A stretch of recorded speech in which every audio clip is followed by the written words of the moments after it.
Google Ads has changed the definition of keyword match types endlessly for years. It used to work that you could think of their names and it would give you a fair representation on what they actually did.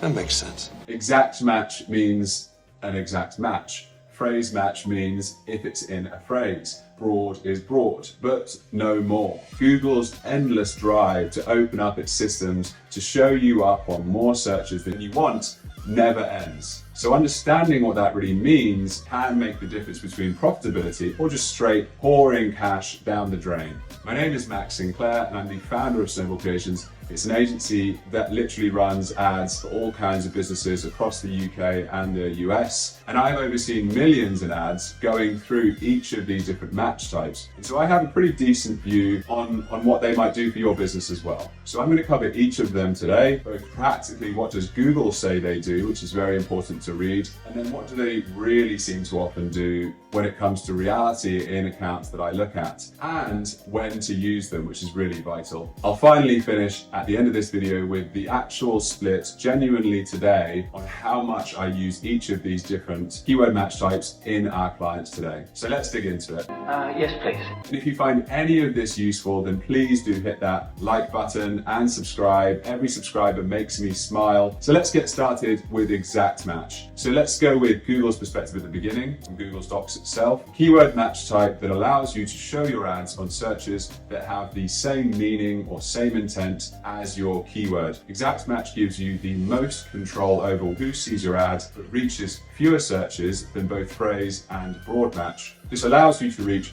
only users who make searches with the same meaning as your keywords, including misspelling, singular or plural forms, stemming, for example, floor and flooring, abbreviations, and accents. Whether someone is searching for running shoes or shoes for running, what they want remains the same. They're looking for running shoes. The syntax for exact match is to use square brackets such as square bracket red shoe, square bracket close square bracket. So what is my experience of exact match? Exact match is definitely no longer exact. What do you mean, sir?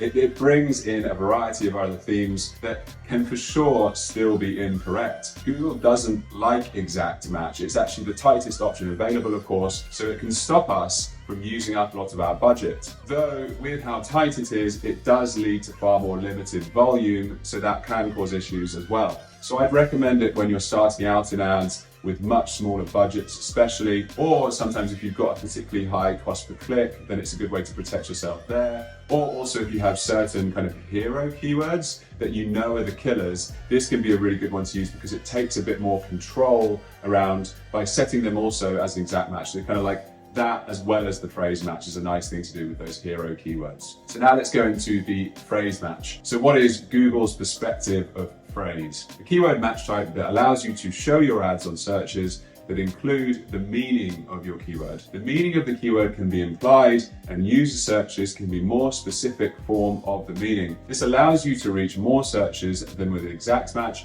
and fewer searches than with broad match. So what's my experience of this phrase match? Phrase is also definitely way wider than it ever was before in previous years. It is no longer just phrase. You have got to be kidding me.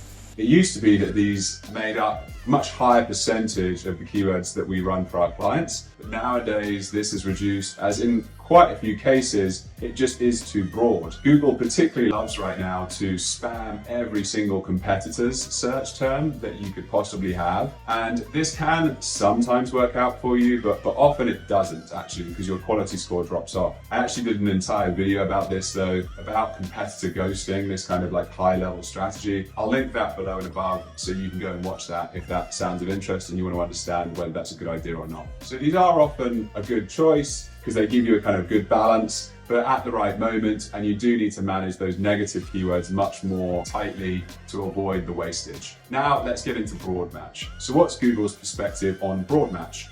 A keyword match type allows your ads to show on searches that are related to the meaning of your keyword, which can include searches that don't contain the keyword terms. This allows you to reach more searches than with exact match or phrase match. Broad match is the default match type that all of your keywords are assigned. The syntax for broad match is to simply input the keyword. So what's my experience? These are nowadays unbelievably broad. Jesus Christ. When Google says it's related to the meaning, it means broadly related. For example, with my ads agency, we are a paid ads agency, but we could show up for SEO agency, film production agency, email marketing agency. These are obviously not good searches when we only do paid advertising. But technically, we have things related to them because obviously they're all marketing related. So in Google's eyes, it's worth a punt. I don't like it. I don't like it one bit. So Google puts us in front of all of that traffic. So I would generally really strongly advise you against using broad match in most cases. One place that I would consider using them would be in an Explorer campaign. I did an entire video about that actually, which I'll link again in the description, and maybe we'll get a link on the page as you're watching this. That can be a good place to try and find new ideas. I quite enjoy setting those up for clients. So there we have it. That is the 3 keyword match types that Google offers as of today, and that split that I talked about. How am I actually using these 3 across our clients as of today? Currently, across all of our campaigns, we roughly have a split of about 50% phrase match, around 48% exact match, and maybe 2% broad match. These match types are levers that are ultimately using to balance how tight your targeting can go while giving the space for Google to do its work. I did do another video similar to this in a similar space about how tight to take your keywords, and I'll link that one here because I think this is a really good moment to consider that as a kind of concept as well when you're playing with keyword match types. Let me know what you think and what other topics, by the way, you think I should be doing on this channel. I'd love to hear that. What kind of advice or topics around, paid ads, but also marketing and startups in general, maybe investments, who knows, that you'd like to hear me talking about. Otherwise, I really hope this has been helpful. Please do subscribe so that I get to see you in the next one. That makes sense.